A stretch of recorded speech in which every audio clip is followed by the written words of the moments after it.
નમસ્કાર, હું છું પ્રિયા અને તમે જોઈ રહ્યા છો જનતા કી જાણકારી ન્યૂઝ।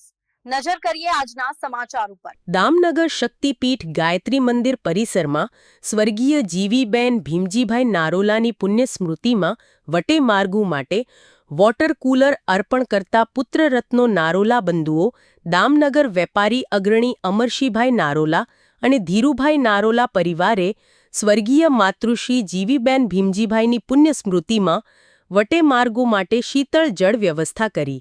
દામનગર શક્તિપીઠ ગાયત્રી મંદિર પરિસરમાં ઠાસા રોડ ચોકડી ઉપર પ્રતિ કલાકે 60 લીટર ઠંડુ પાણીની ક્ષમતા ધરાવતા વોટર કુલરનું લોકાર્પણ કરાયું।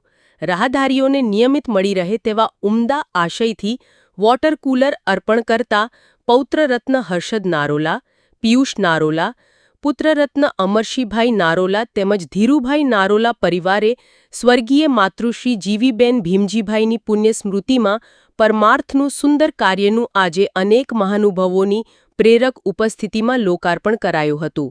રિપોર્ટ નટવરલાલ ભાતિયા।